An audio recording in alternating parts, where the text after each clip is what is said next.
Olá, olá, muito boa noite, muito boa tarde, sejam bem-vindos a este É Falar que nos entendemos especial.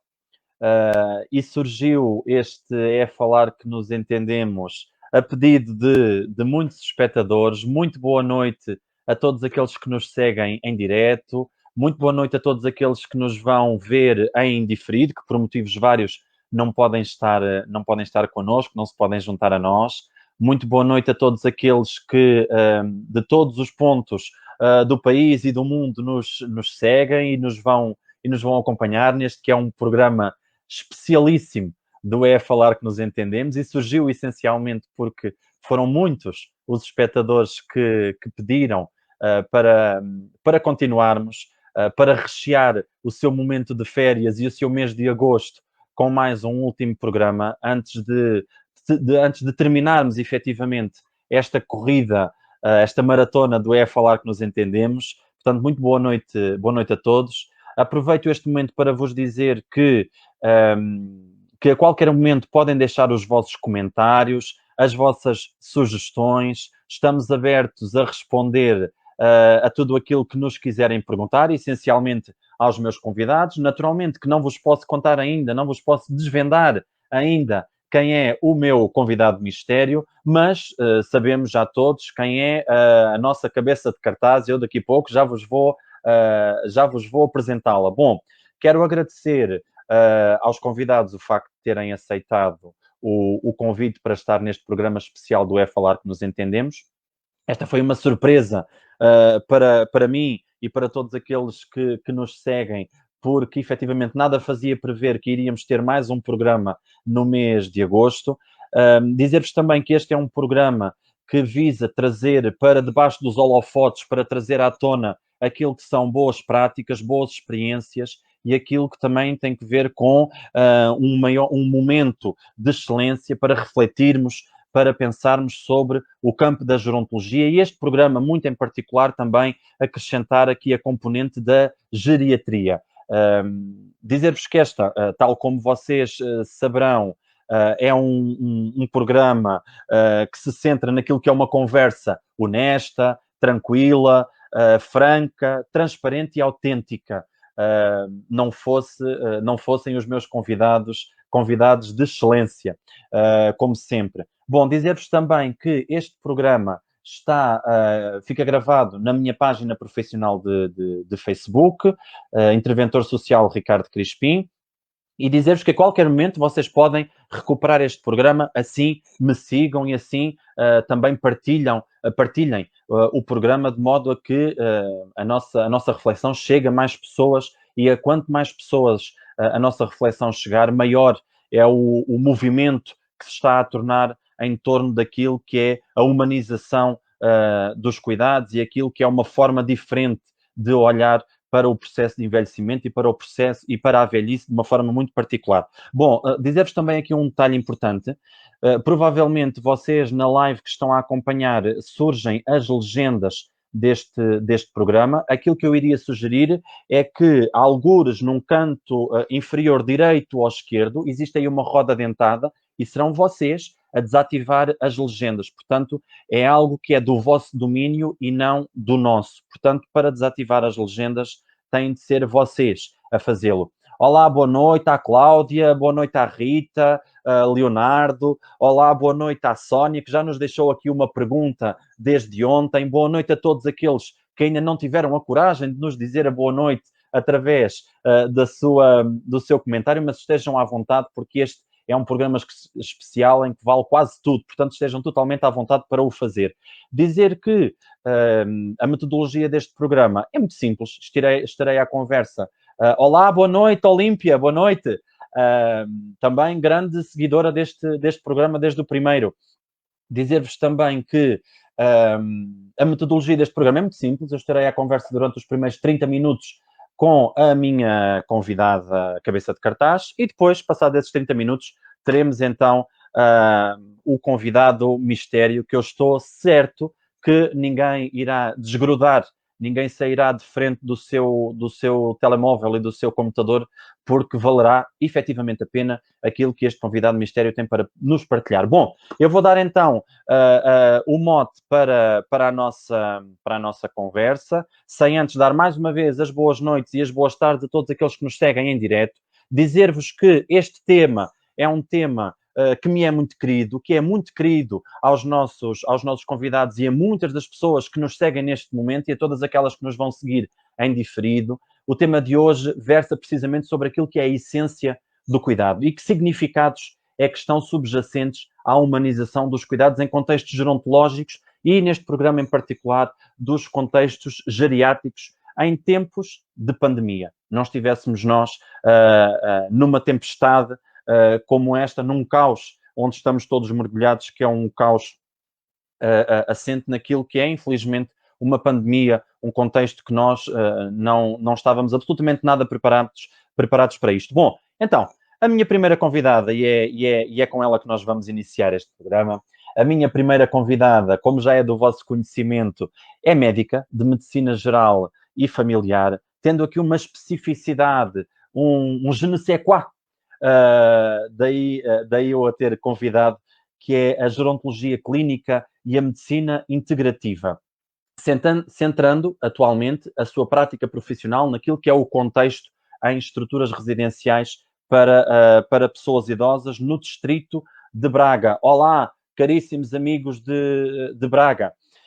Paralelamente, também desenvolve consultas de medicina integrativa, abordando o cliente ou o paciente como um todo biopsicossocial, que influencia de modo único e específico o seu estado global de saúde ou doença. Bom, então, vou dar então entrada à nossa convidada, que é a doutora Ana Catarina. Olá, doutora Ana Catarina, boa noite.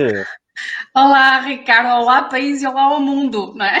Exatamente, exatamente. Olá, Boa como está? Boa noite noite. a todos e muito obrigada por este convite e por esta apresentação tão pomposa. Olá, sou Catarina e sou médica. Exatamente. Catarina, se me permite tratá-la Claro que desta sim, forma, é um gosto muito gosto. imenso. É um gosto imenso poder contar consigo neste programa, que é um programa especial. Fiz mesmo muita questão de ter a Catarina e o nosso convidado mistério num dos programas, e claro que não poderíamos terminar o É Falar que Nos Entendemos, primeira temporada, com outro convidado, com outro parelha de convidados, que não a Catarina e o meu convidado mistério. Portanto, caríssimos, não saiam desse lado, porque vai valer mesmo muito a pena aquilo que o convidado mistério tem para nos dizer e, claro, a doutora Ana Catarina. Portanto, a honra é minha, a honra é de todos aqueles que nos estão a seguir neste momento e a todos aqueles que nos vão ver em diferido, e obrigado por ter aceitado. Sei que tem uma agenda super preenchida, mas eu não podia deixar de colocar debaixo dos holofotes, como eu costumo dizer, aquilo que é uma experiência maravilhosa e algo que nos deve de orgulhar como portugueses e algo que nos deve de honrar, uma experiência maravilhosa. Portanto, obrigado. É com muito Obrigado. gosto, Ricardo, é com muito gosto. Na verdade, eu estou aqui pelo seu convite, ao qual respondi prontamente. Aliás, era irrecusável, porque foi na sequência de um contributo que dei também a título pessoal com a Humanitude, e a Humanitude, os laços de Humanitude no contexto pandémico, exatamente dentro das ERPs, as estruturas residenciais para idosos, e mais do que como profissional, estou aqui como cidadã, e a dar o meu depoimento pessoal, o meu testemunho, que de facto se tem feito de uma experiência diária em contexto de assistência aos idosos, às pessoas mais velhas, desde efetivamente há cerca de 2 anos, mas mais concretamente desde que a pandemia e toda esta questão se gerou aí praticamente a tempo integral. De modo que é mesmo um depoimento e um testemunho, uma participação que se faz de experiência e, sobretudo, também de muita emoção. Sim. Emocionado estou eu Eu acho que isso já é, já vem sendo comum nestes programas, que é a emoção que está por detrás deste programa, sempre na tentativa de trazer uma renovada esperança naquilo que é o cuidado que nós temos de prestar, aliás, e que as pessoas idosas merecem. Daí eu a ter convidado, porque sei que estamos alinhados com aquilo que é a humanização e o humanismo dos cuidados, portanto, eu acho que o seu contributo vai ser riquíssimo e lá está, vai nos dar garantidamente uma renovada esperança e uma sensação de que podemos estar efetivamente no caminho certo, não é? Ou se não estivermos no caminho certo, então que dicas é que nós temos para dar a todos os nossos ouvintes, espectadores, para rumarmos rumo a um porto seguro, digamos assim. Bom, mais uma vez obrigado, Catarina. É um gosto e é um orgulho imenso tê-la aqui na nossa companhia. Não sei se está pronta para entrarmos já aqui a pé juntos. Pronto, eu estou em acolhimento. Pronta, não sei, mas em acolhimento estou de certeza. Ok, muito bem. Antes de entrarmos já aqui a pé juntos, eu tenho mais uma vez de agradecer a todas as pessoas que nos veem neste momento, porque nada fazia prever que em pleno mês de agosto, neste momento, temos sensivelmente meia centena de pessoas a seguir-nos e a ver-nos. Isto é sinónimo de que este movimento está a ganhar efetivamente corpo. Portanto, obrigado a todos vós. Obrigado, sinceramente, do fundo do coração. Bom, então vamos lá, entrar a pé juntos. Vamos lá. Então vamos lá. Bom, então nós sabemos que neste momento o confinamento está a ser confundido com o confinamento relacional, em função de um aparente bem maior, que é a preservação da saúde. Portanto, neste momento, a preservação da saúde, aquela que nós vemos a olho nu, é aquela que está na linha da frente daquilo que são os nossos cuidados. Passados 5 anos da chegada do 5 anos? Covid-19, 5 anos não, peço desculpa, 5 meses, ainda bem que são Antes 5 disso vai meses. acabar, antes disso vai acabar. Eu estou crendo que sim. Passados 5 meses daquilo que foi o início do Covid-19 em Portugal, ou da grande chegada, digamos assim, do Covid-19, insistimos, com muita pena de muitos, insistimos em manter as pessoas idosas numa redoma, não é? Como se a única forma que existe em cuidar, ou melhor dizendo, e já em jeito de provocação, de tratar os idosos, fosse colocá-los dentro de 4 paredes, ou circunscritos em 4 paredes, como se todo o resto não existisse. Então, aquilo que eu lhe pergunto é, porquê é que ainda continua a ser assim? Olha, muito diretamente respondo, é porque ainda não conseguimos fazer melhor. Uhum. Se voltarmos atrás e se em fevereiro, março, mediante a iminência desse fulgurante contágio, as medidas propostas eram exatamente a fazer com que numa doença que se contagia pessoa a pessoa ou pessoa à superfície e de superfície a pessoa, para chegar daqui aqui, tudo o que fosse possível para entrecortar essa cadeia era válido, era justificável.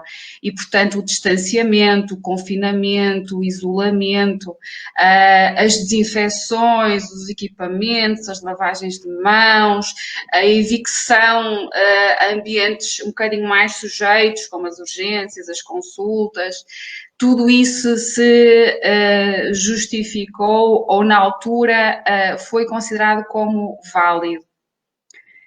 Continua a ser válido. O que acontece é que, como em tantas medidas, quando são por muito tempo ou intensivas ou excessivas, têm as suas consequências e uma delas claramente foi esse confundir isolamento por causa do contágio e, portanto, gerou-se um isolamento relacional. E o interessante é que isto foi sentido por todos, mesmo os autónomos. Era, de facto, uma das perguntas que fazia em consulta. E isto, se atendermos àquele período ainda de março, que eu perguntava aos meus pacientes e clientes o que é que lhe custou mais neste período. E várias pessoas respondem, o isolamento. Sim, mas dentro do isolamento o quê? Uhum. O isolamento. O isolamento em si. O conduzir na rua e não ver ninguém, o ir à universidade alimentar as cobaias e só ver o guarda, o segurança pelo intercomunicador, o ir pôr o lixo na rua e esperar que não houvesse pessoas no corredor, sendo que eu queria encontrar alguém no corredor. Uhum. Tal e qual. Ora, isto dentro das estruturas residenciais, em que numa fase inicial de extremo pânico, chegou até, e de facto isto é uma questão relativamente conhecida, até medidas excessivamente protetivas, não é? De isolamentos nos quartos, mesmo que não fossem profiláticos, a não ocorrência de atividades em espaços comuns, as rotinas que se alteraram para de facto evitar o mais possível até o cruzamento de pessoas ou partilha de turnos. Ora, isto de facto atinge-nos de várias formas, e se pensarmos na nossa população de idosos, menos participação e menos estímulo cognitivo, empobrecimento franco do ponto de vista afetivo, emocional e sentimental, e com rebate físico, entorpecimentos, menos mobilidade, menos agilidade. Ou seja, todas as dimensões da saúde foram atingidas, biopsicossocial. Uhum. E daí o impacto.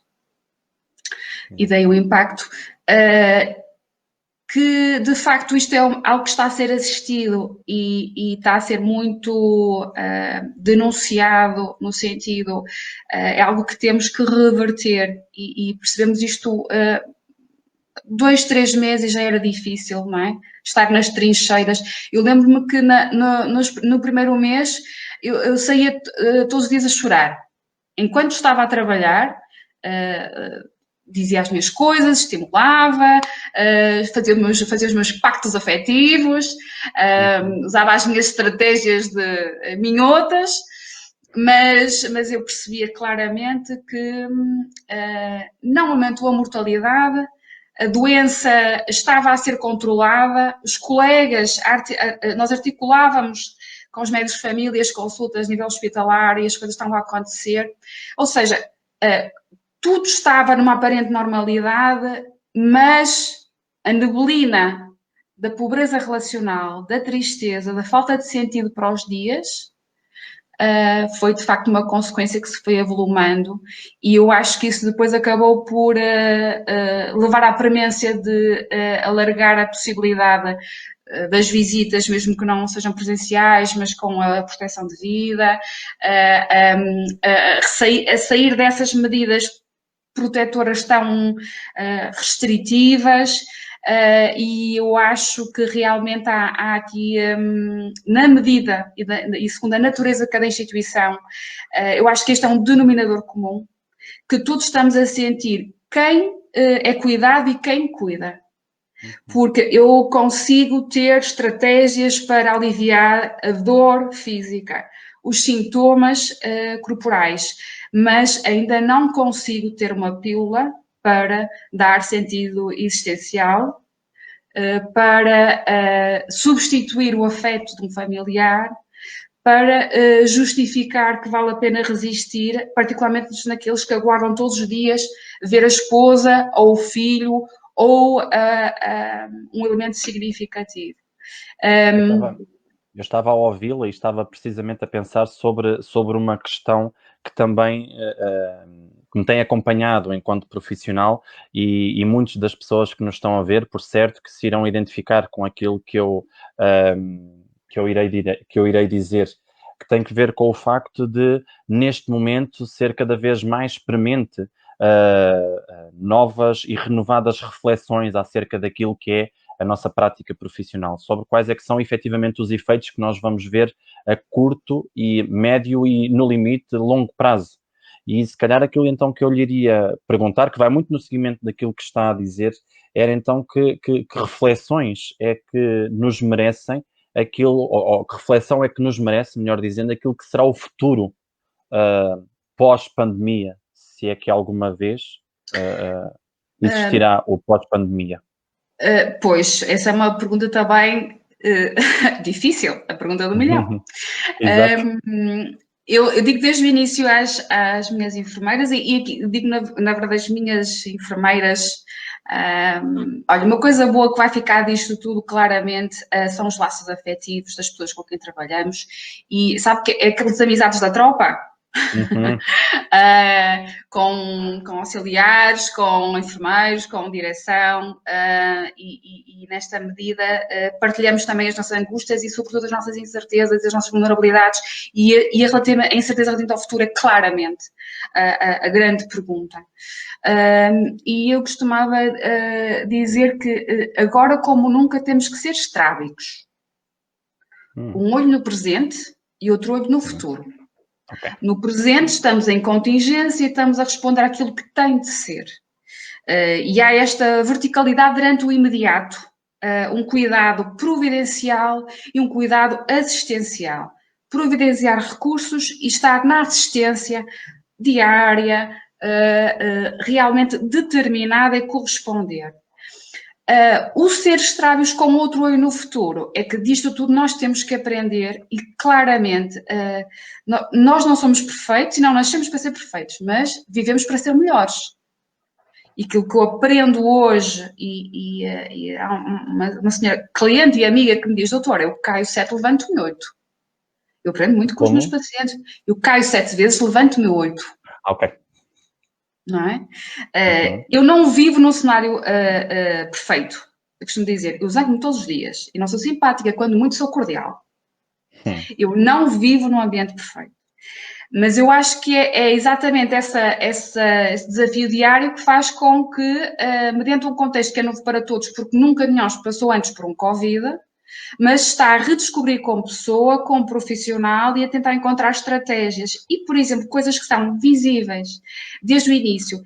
É incontornável o benefício das medidas de distanciamento para evitar contágios. Garanto-lhe que, para mim, trabalhar em dezembro, janeiro, fevereiro foi muito mais difícil do que trabalhar daí em diante, porque deixou de haver gripes. Deixou de haver gastroenterites das segundas-feiras por causa dos 2 lanches de domingo à tarde. Faço-me entender? Certo. Ou seja, há coisas que são de franco benefício. Agora, como em todas as circunstâncias há excesso, isso faz parte de todas as circunstâncias em que nós não estamos a aprender ao momento e ao dia, e daqui temos é que realmente gerar reflexões, partilhas,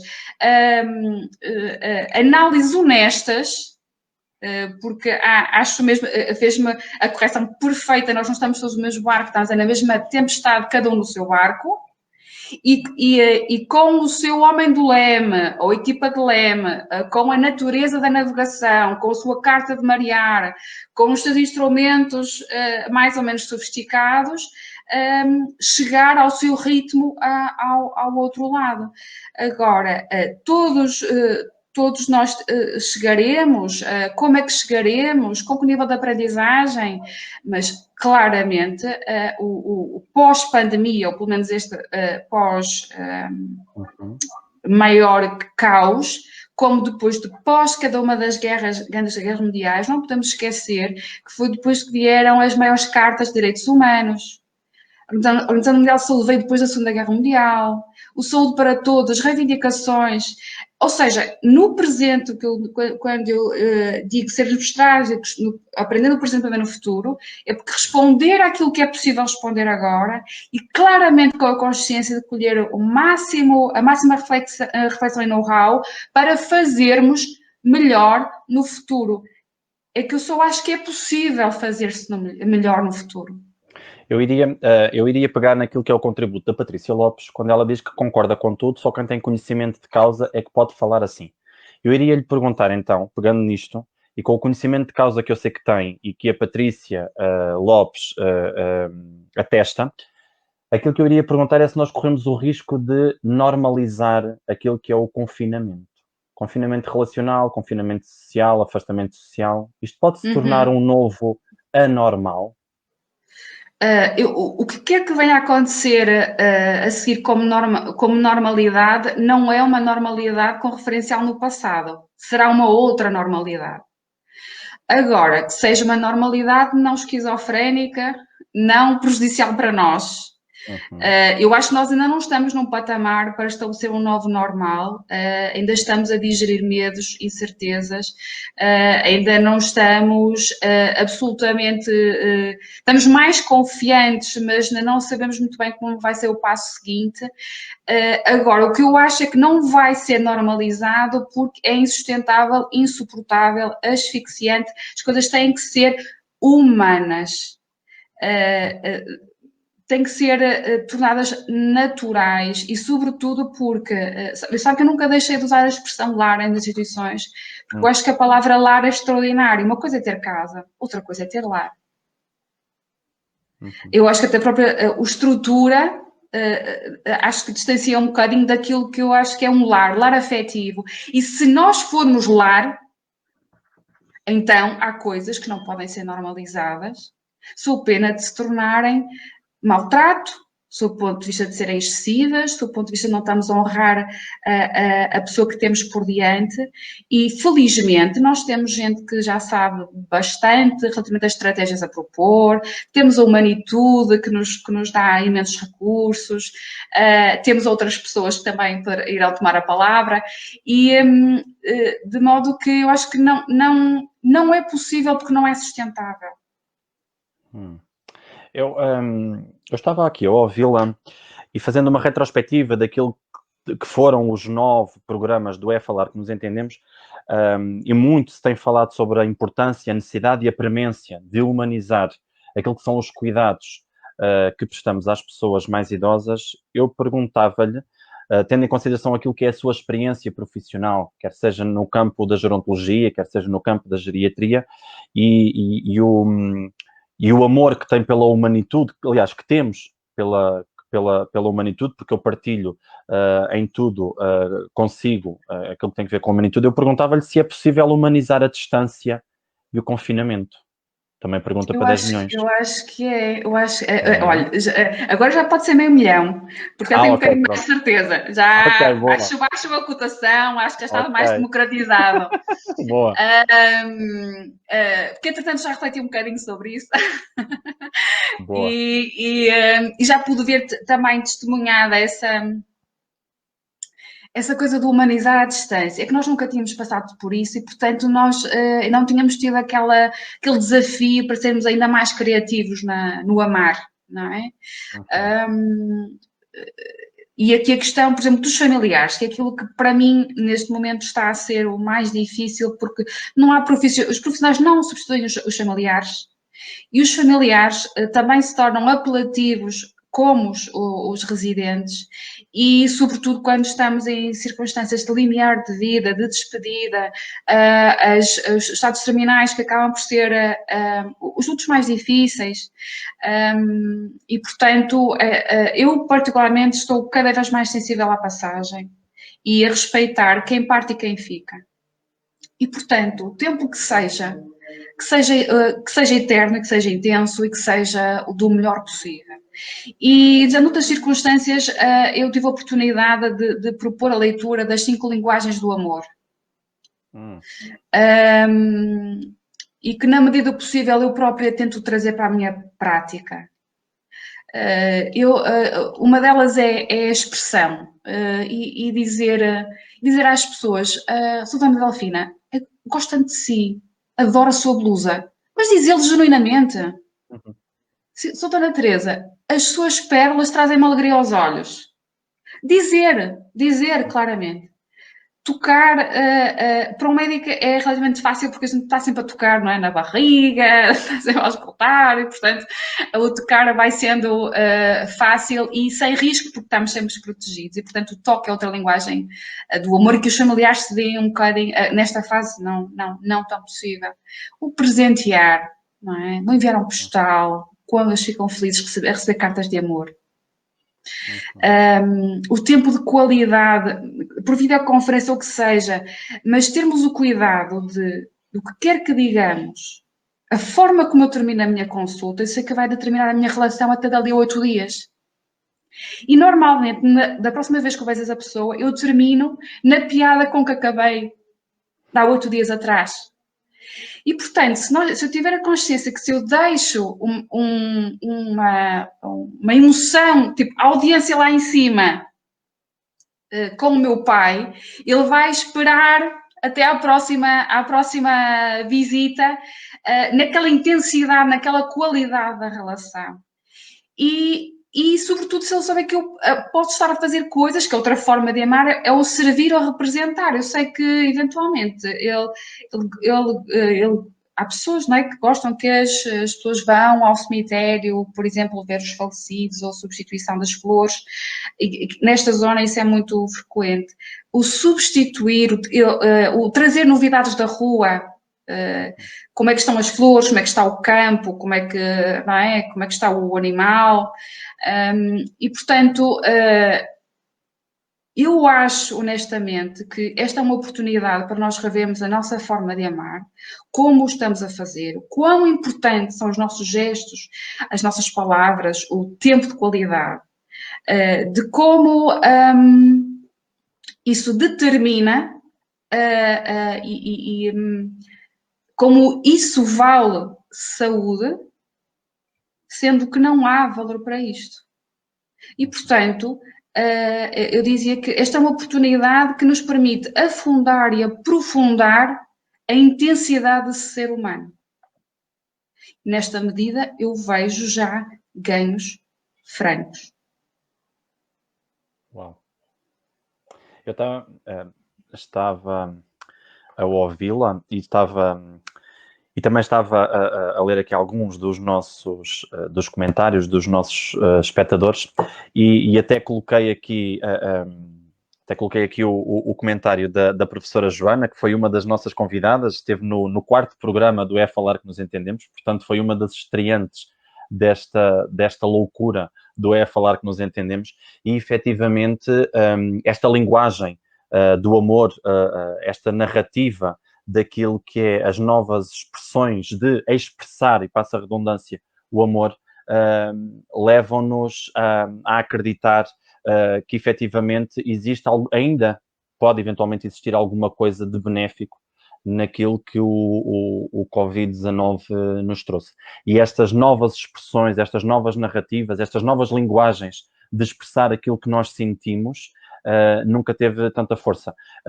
Eu sou efetivamente muito emocional naquilo que é a minha prática profissional com as pessoas idosas e nunca como agora senti tanta necessidade de lhes dizer que gosto deles, de que me são importantes, de que faz sentido acordar todos os dias às 7:30 da manhã para estar junto deles, não para substituir a família, mas sim para lhes trazer um pouco mais de luz, um pouco mais de esperança naquilo que é o trabalho que desenvolvemos com e para eles diariamente. Portanto, isto é também como diz a professora Joana, a doutora Catarina está efetivamente a trazer-nos uma alegria ao coração que faz todo o sentido neste momento.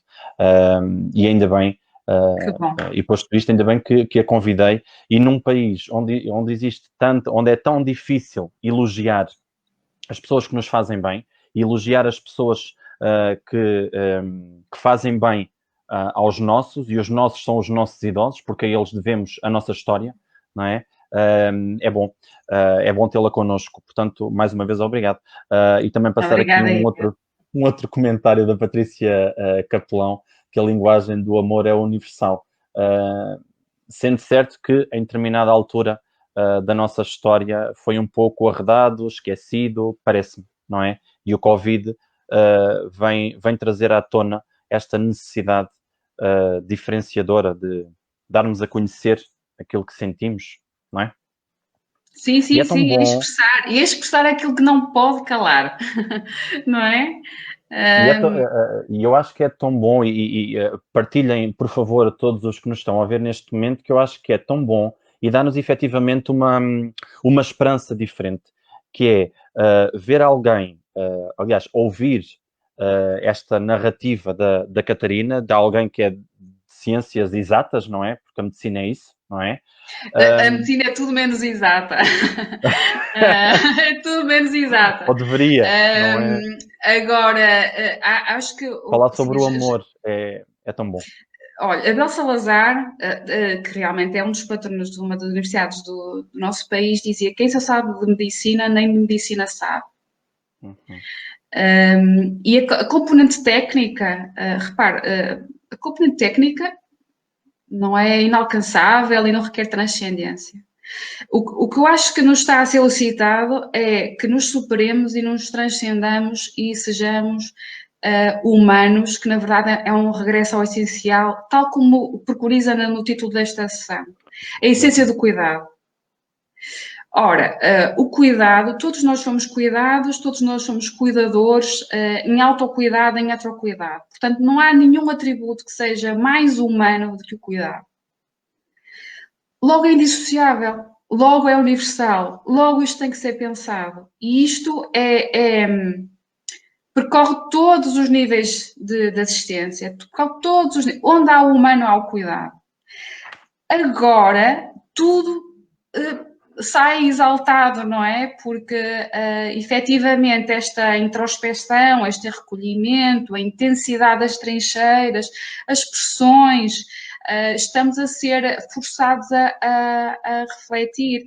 Mas como em toda a crise por definição é uma separação, o trigo do joio, e o que em nós é trigo, o que em nós é joio, não é? Uhum.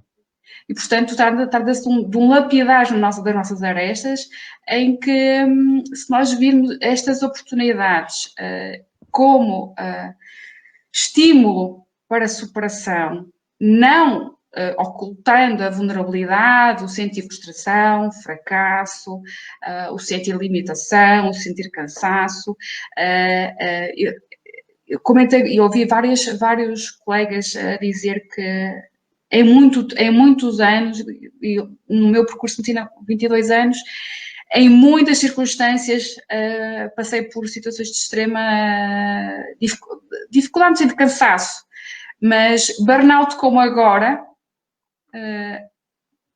não me lembro da intensidade, mas também é a fase mais rica e mais desconstrutiva. E, portanto, se nós soubermos aproveitar estas oportunidades, passando por todas as fases de crescimento, luto interno, de remodelação, de autopoiesis, de questionamento, crescemos individualmente e crescemos em conjunto. Ótimo, muito bem. Obrigado, Catarina. Iríamos, se me permitir, se calhar iríamos dar entrada ao nosso convidado mistério. Rufam os tambores. E eu acho que para a segunda temporada vou existir aqui uma série de aplicativos que eu vou ter de acrescentar a este programa. Que é para dizer, roda a vinheta. Tal e qual, tal e qual. Se bem que o brilhantismo deste programa não é propriamente as vinhetas ou os aplicativos, mas sim aquilo que nós podemos crescer e aquilo que os convidados contribuem e a elevação do discurso e da reflexão e do pensamento é esse, efetivamente, uma das imagens de marca deste programa. Mas, bom, vamos então, se calhar, avançar. Se a Catarina me permitir e todos os espectadores me permitirem, então vamos dar entrada ao nosso convidado mistério, sem antes vos convidar a todos, bem como à própria Catarina, mas ela também já estava treinada para isto, porque na nossa reunião preliminar já tínhamos falado sobre isto, que era sempre que tiverem a oportunidade, sempre que quiserem e sempre que vos merecer a necessidade, pois coloquem as vossas questões, as vossas inquietações, as vossas dúvidas e questionamentos, porque é sempre numa lógica de partilha despretensiosa que este programa existe e é sempre numa lógica de crescimento e de ampliação daquilo que é o nosso metro quadrado para podermos não só ser melhores pessoas, mas também sermos melhores profissionais. Bom, então, posto isto, eu vou dar entrada ao nosso convidado mistério. Ele é enfermeiro e com uma vasta experiência no contexto clínico, quer seja em Portugal, quer seja no estrangeiro. É pós-graduado em gestão de equipamentos e serviços destinados a pessoas idosas. É também pós-graduado em liderança e gestão, especialista em liderança de equipas, pós-graduação esta que tirou na Suíça. É mestre em neurociência, neurociências comportamentais e cognitivas, formação esta que tirou no Brasil. E, entretanto, aliás, existem aqui duas especificidades que fez com que eu o tivesse convidado, e daí a maravilha deste convidado também. Passa a redundância, que é o facto dele colaborar com a Associação dos Amigos da Grande Idade e estar neste momento a desenhar aquilo que é uma inovação para o nosso país, que é essencialmente um projeto de caráter pioneiro em Portugal que visa erradicar as medidas de contenção e maus tratos às pessoas idosas nas instituições. Este é um ponto que o diferencia da maioria dos profissionais, porque também não conheço ninguém que efetivamente reflita e pense e que operacionalize o mais possível este questionamento do porquê que nós imobilizamos ou contemos as pessoas, que tipo de necessidade é que está por detrás disto, que tipo de avaliação é que existe, se é que existe, e ele já nos vai responder. E neste momento ele está a franzir o olho porque se calhar até acha que não existe avaliação nenhuma. Já estou aqui a incendiar a plateia. E existe aqui um outro ponto. Existe aqui um outro ponto que também o diferencia. Ele, quem o seguir no Facebook, sabe que ele é um militante daquilo que são os efetivos cuidados com qualidade e com excelência às pessoas idosas. Ele luta diariamente para que as pessoas idosas não sejam bem tratadas, mas sim bem cuidadas, porque estamos a falar de coisas diferentes, não é? E ele recentemente foi gerir e organizar uma estrutura residencial para pessoas idosas contaminadas pelo Covid-19 no distrito de Leiria, em Portugal, para quem nos segue neste momento no estrangeiro, onde durante 3 meses levou a cabo a missão de garantir a segurança, a autonomia e proteção dos seus beneficiários, tendo obtido uma taxa, espantem-se, de sucesso de 100%. Portanto, um aplauso e uma vénia ao grande enfermeiro Jorge Araújo. Seja bem-vindo, caríssimo Jorge.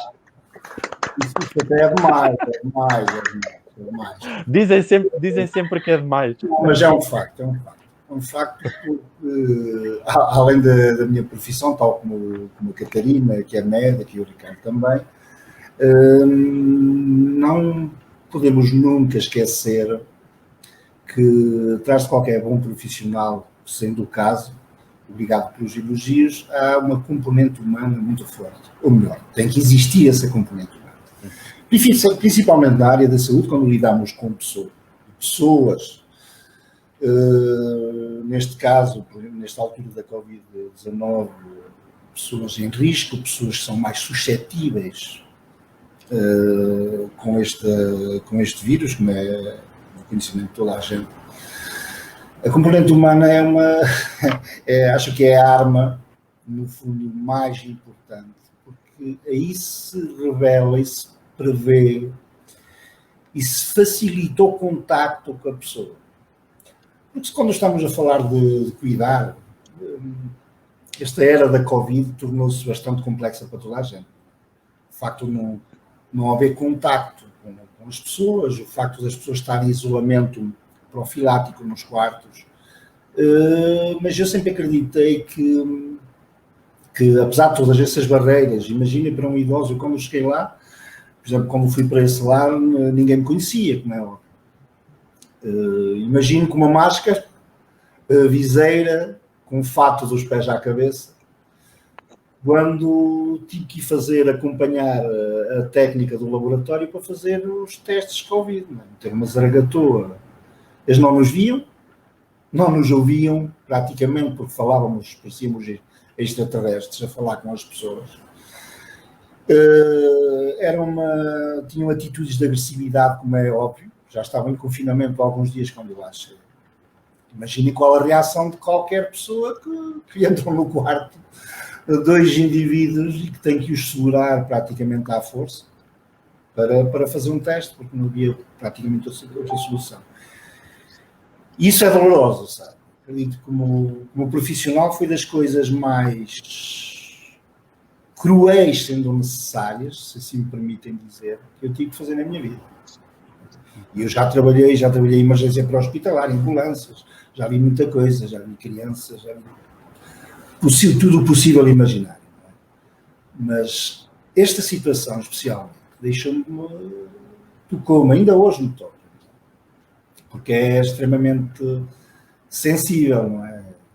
As pessoas estão num momento de fraqueza e o sentimento de abandono, que é o que toda a gente, a Catarina já referiu isso, sentem-se realmente abandonadas, não compreendem porque é que os filhos não aparecem, os familiares, etc, etc. Mas isto também tem a ver com, e vamos aqui iniciar um pouco aquilo que eu penso que nós não nos preparamos no nosso país, quando tivemos uma certa antecedência em relação a outros países. Tivemos uma vantagem enorme, que foi preparar as equipas e preparar as pessoas para o que viria mais tarde. Foi precisamente, não se preparou as pessoas, simplesmente fecharam os seus lares, isolaram-se as pessoas, houve a contingência e ponto final. Poucas explicações ou nenhuma se deram. E isto que eu estou a dizer foi o que eu constatei. E também aquilo que eu vi de profissionais de todo o país, de norte a sul do país. Entende? Eu estava a ouvi-lo e nós, na nossa reunião preliminar, abordámos, ainda que pela rama, um pouco este assunto, e eu acho que merece, efetivamente, o nosso sublinhado neste programa em particular, que é, em rigor, e conhecendo a militância e a forma como o enfermeiro Jorge se mostra como profissional e como pessoa, fez-me refletir sobre uma questão, que era aquilo que neste momento está a nortear, ou aquilo que neste momento está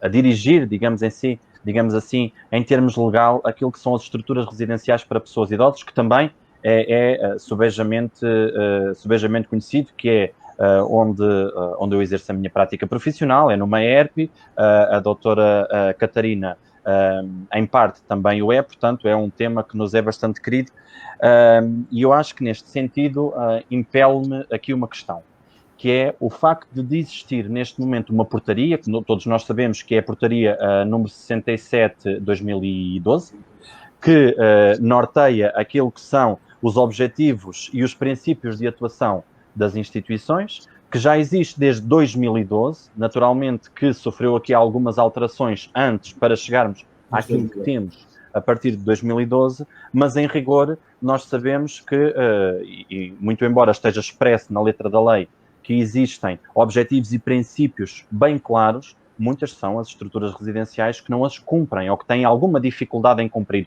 E estamos a falar de coisas tão simples naquilo que tem a ver com o nosso tema de hoje, como, por exemplo, a individualização, a humanização, o respeito, a autonomia e a participação.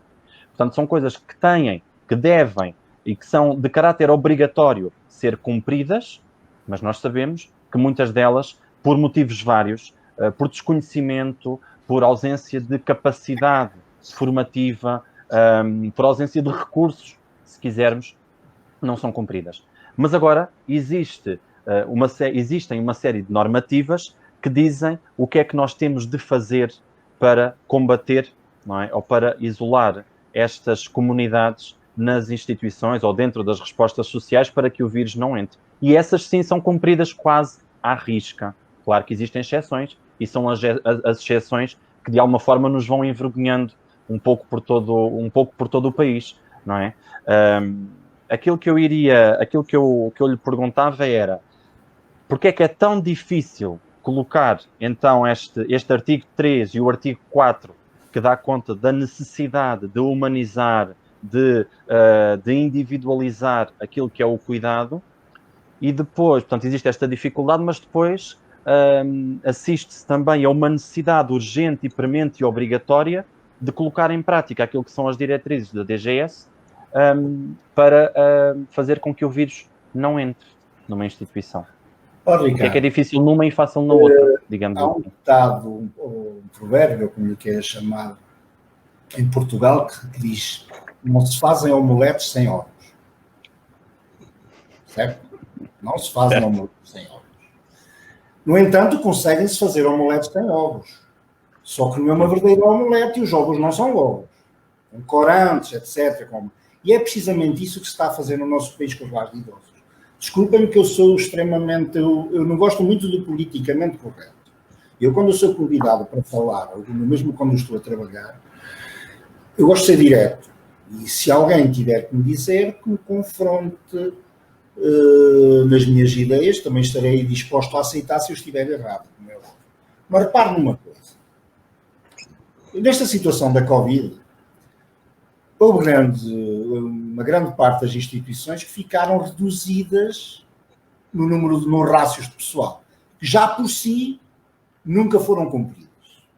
Ponto. Nunca foram cumpridas. Inclusive, instituições em que não havia contaminação por Covid. Mas levou muita gente a entrar de baixa médica e a sair, até a abandonarem definitivamente os seus empregos, pelo medo do que aí poderia vir. Correto? Segunda coisa. Essa lei de 2012 da Segurança Social é uma lei arcaica, não foi readaptada de outro país que não tem as mesmas, digamos, vivências culturais que nós temos e que não está adaptada àquilo que nós somos. Nós somos um povo de contacto, nós gostamos do toque, nós somos latinos, entende? Isso talvez para um país nórdico, como uma Suécia ou algo do género, talvez funcione. Em Portugal não funciona.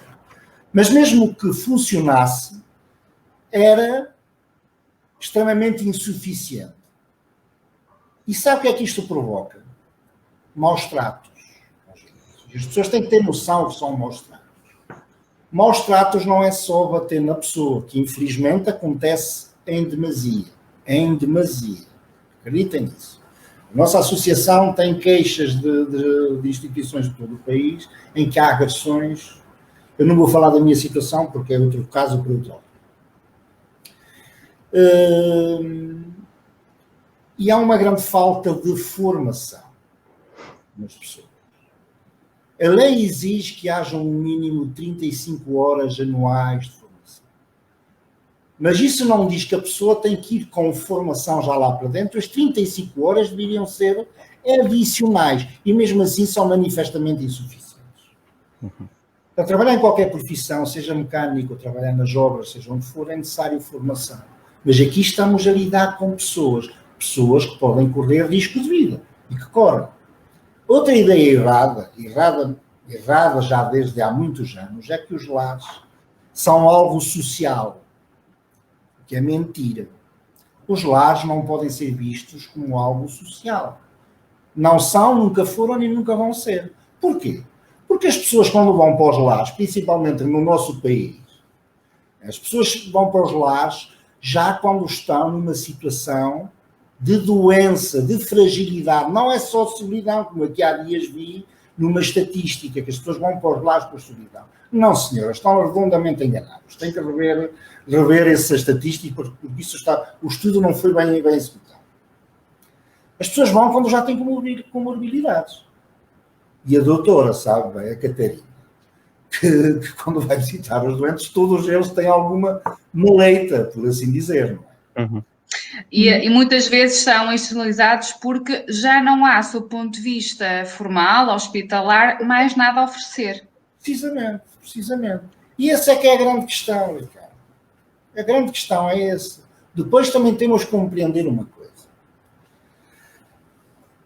Por exemplo, na Suíça, é o caso que eu conheço perfeitamente melhor, e no Reino Unido, para ser diretor de uma instituição, tem que ter uma formação, que é uma formação de 1 ano, em que tem que fazer uma pós-graduação para dirigir uma instituição de solidariedade. Para ser diretor técnico,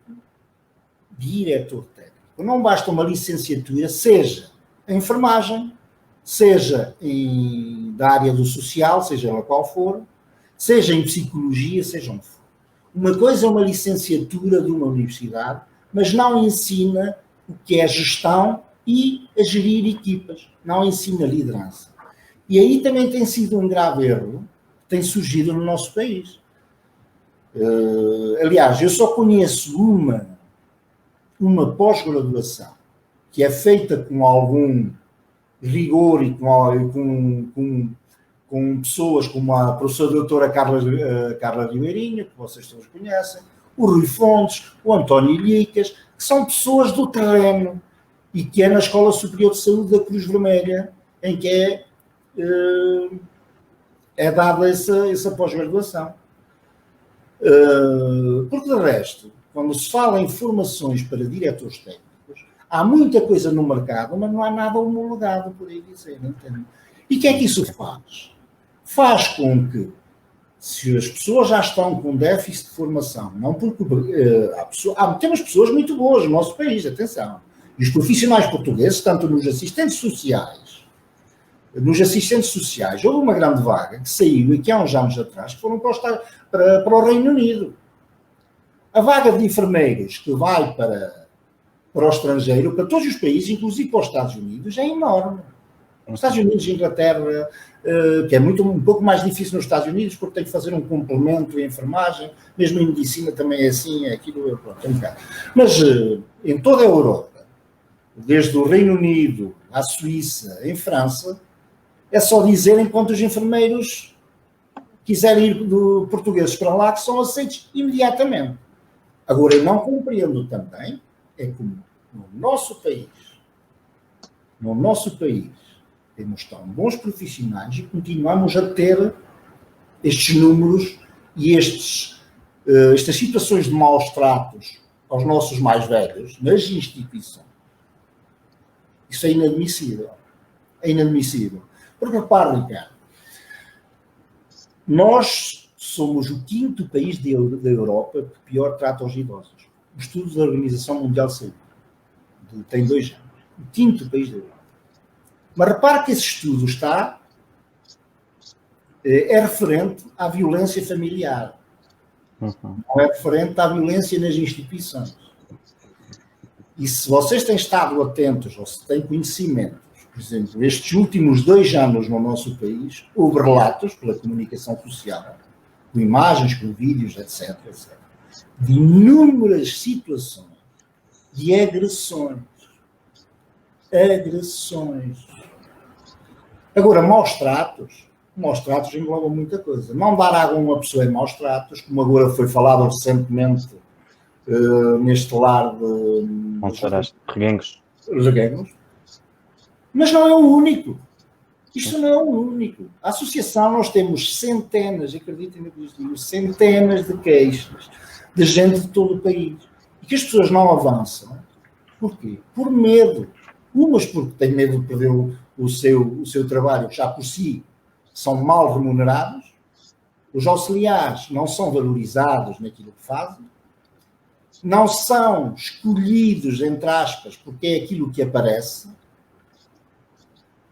Continuamos com uma bola de neve que cada vez aumenta mais no nosso país, associado a esta crise, etc. Eu estava a ouvi-lo. Sim. Eu estava a ouvi-lo e se calhar passaria a uma outra questão que vai precisamente ao encontro daquilo que foi daquilo que é o contributo do Jorge e também daquilo que foi o contributo da Catarina. E tem muito que ver com a questão das medidas higiênicas, destas medidas demasiadamente autoritárias. E perdoem-me as pessoas que acham que eu estou errado, mas que neste momento, idos ou passados 5 meses, se tornam talvez excessivas. Mas bom, aquilo que eu iria questionar, mas fazendo antes um pequeno enquadramento daquilo que é a minha opinião, centra-se, e não sei se concordam comigo, estas medidas demasiadamente protetivas e autoritárias e totalitárias centram-se muito naquilo que é ainda uns resquícios bem fortes de medo, culpa e superproteção, não é? Porque nós não queremos que a nossa instituição surja nos meios de comunicação social como sendo mais uma instituição onde existe um surto, não é? E a favor de tudo isso, continuamos a confinar as nossas pessoas idosas, continuamos a castrar aquilo que são as vontades deles de estar um pouco, de usufruir daquilo que é a liberdade que eles conquistaram, não é? E sabemos também que, em abono disto, os direitos destas pessoas escolhem idades, não é? Aliás, os direitos humanos, os direitos fundamentais, neste momento escolhem idades, porque as pessoas idosas que residem em contextos residenciais são-lhes arredados alguns direitos que assistem a todos nós, não é? O direito de poder escolher com quem queremos estar, o direito de querer estar onde me apetece, o direito de... enfim. Entretanto, aquilo que eu vos perguntava eram algumas inquietações minhas e algumas inquietações também de alguns colegas que têm vindo a desabafar comigo sobre que tipo de respostas é que nós podemos dar a partir de agora. Que já conhecemos alguma coisa, ainda que pouco, alguma coisa daquilo que são os efeitos que esta pandemia nos trouxe. E então vou-vos dar aqui para uns 4 exemplos. Se para vocês faz sentido que as visitas continuem a ser à distância. Se faz algum sentido existirem instituições que a todo o custo aprisionam os idosos nas instituições e, por exemplo, não vão fazer caminhadas higiênicas na carrinha, com o grupo que convive dentro da instituição, com rotas bem definidas e colocando sempre na linha da frente aquilo que são as medidas preconizadas pela DGS, e então decidem não sair, porque mesmo sendo com o mesmo grupo, com os mesmos cuidadores, na carrinha, apanhar um pouco de ar fresco já pode ser um motivo para que a comunidade pense, bom, estamos a prevaricar aquilo que é as medidas das DGS. Outra questão é se para vocês faz sentido que a reconfiguração dos planos de contingência neste momento não sejam feitos com as pessoas idosas que residem nestas instituições. Portanto, continuamos a assistir a planos de contingência que continuam a ser feitos, reelaborados, redesenhados pelas equipas técnicas, pelas administrações, em que os idosos nem sequer são ouvidos ou nem sequer são auscultados acerca daquilo que são questões que os afetam diariamente, não é? No seu cotidiano. E eu vou deixar então a última provocação, que é, estando nós a falar, e bem, de instituições, por exemplo, como aquelas em que a Catarina presta apoio, não é? Porque é que ainda existe, onde não existe sequer nenhum caso de Covid, portanto estamos a falar de pessoas saudáveis, ou seja, com ausência de Covid, não é? Porque é que ainda existem instituições... Uma coisa é serem saudáveis, mas na verdade têm as patologias, a morbidade própria do grupo etário. O que não aconteceu até ver foi nenhum caso de Covid e não aumentou a mortalidade. O que não significa que não tenha agravado a qualidade de vida, com perda de qualidade de vida, e algum nível de aumento de carga de doença, de morbilidade. O que, na verdade, vai ao encontro daquilo que foi uma publicação desta semana, um artigo na Ordem dos Médicos, em que, comparando a mortalidade de julho deste ano com a do ano passado, a mortalidade aumentou, sendo que 1,5% apenas é Covid. Portanto, aumentou à custa de outras causas. E aí, na franqueza direta do bastonário, não vale a pena ocultar que, de facto, tem que ver com todas estas inerências, estas iatrogenias, estas consequências, Covid para Covid, que é as sequelas de confinamento, a ausência de tratamentos que foram adiados, consultas que não puderam realizar-se, e que na França, é um fenómeno que começou antes, porque passou por lá a onda, chamam o deslizamento. Não é? Okay. E de facto isto está, antes de mais dar nota, isto está a ser medido, está a ser observado. Os vários setores ministeriais estão a observar. As respostas são sempre complexas, porque, na verdade, uma norma vertical e nacional não é de todo correta, porque não é aplicável de cura em qualquer circunstância. Eu acho que tem aqui muito que ver e tem mesmo que ser muito considerada a realidade local.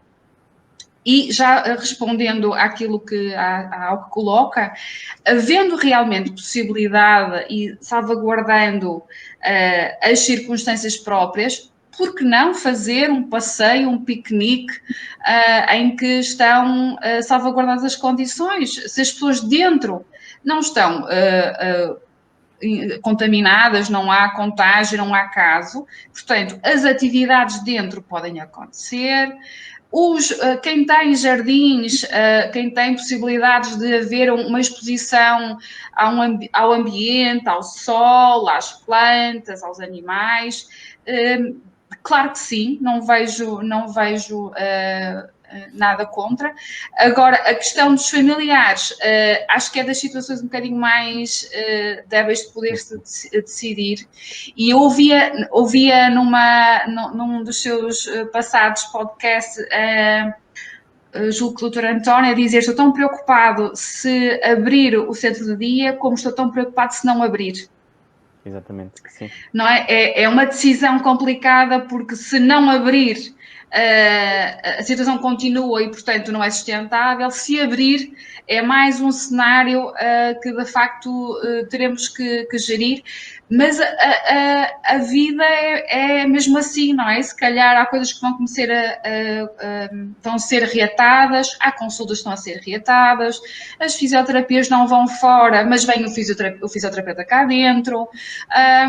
As colheitas de laboratório são feitas pelos nossos enfermeiros e, portanto, a articulação está a acontecer. Nós estamos a reinventar possibilidades de consulta que vai, em muitos casos, aumentar a qualidade de vida. Agora, o que eu acho que, de facto, que é premente e na verdade, é nesse sentido que vai a sua pergunta e que, de facto, gostaríamos de resposta, é quando é que nós poderemos voltar a ter relações satisfatórias e saciantes e de contacto humano, como nós, enquanto latinos, que vemos com as mãos, não é? Sim.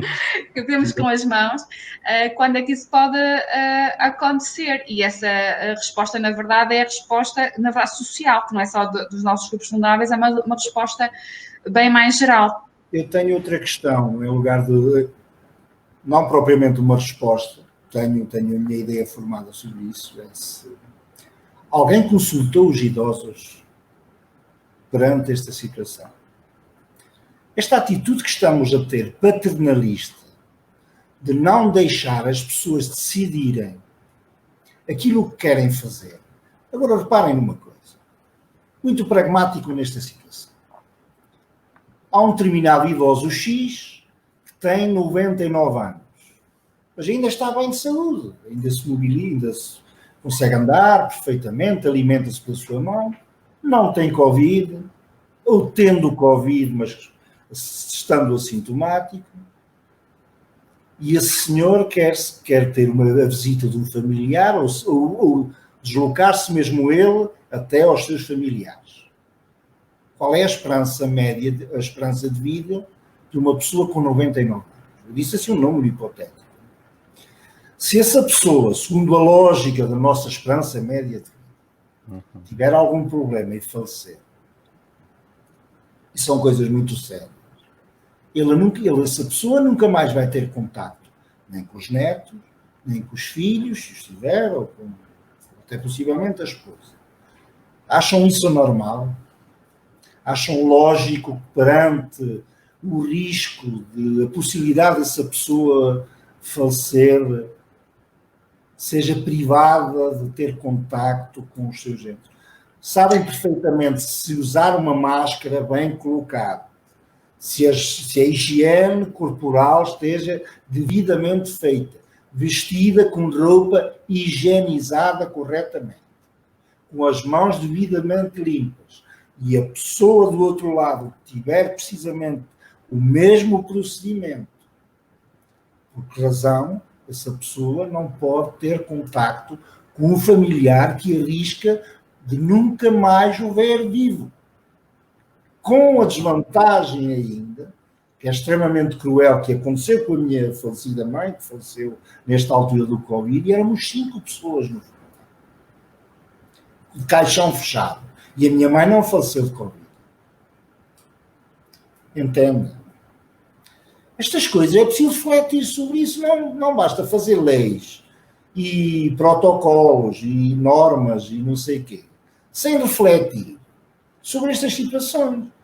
Uma das coisas que eu condeno a Direção-Geral de Saúde é quando lançam uma norma, o governo coloca alguma lei, a votação, etc.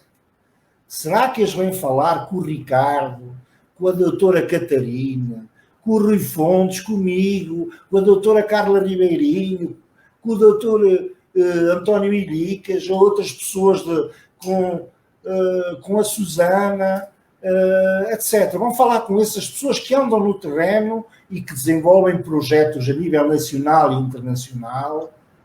Vêm falar com as pessoas que estão dentro do assunto para lançarem essas normas e leis.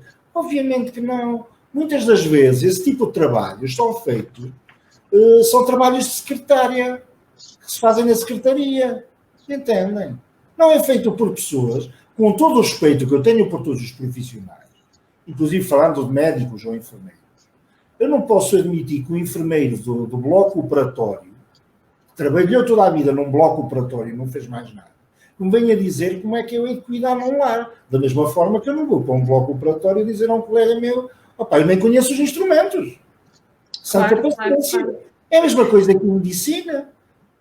E nessa medida, deixe-me só acrescentar isso. Obviamente, não pode ter a mesma percepção que tem a doutora Catarina, que está no terreno, que trabalha com saúde familiar, não é? Trabalha com idosos. Obviamente, essas pessoas é que têm que ser consultadas. Sabe, Ricardo, já há qualquer coisa que não vai bem. Entende?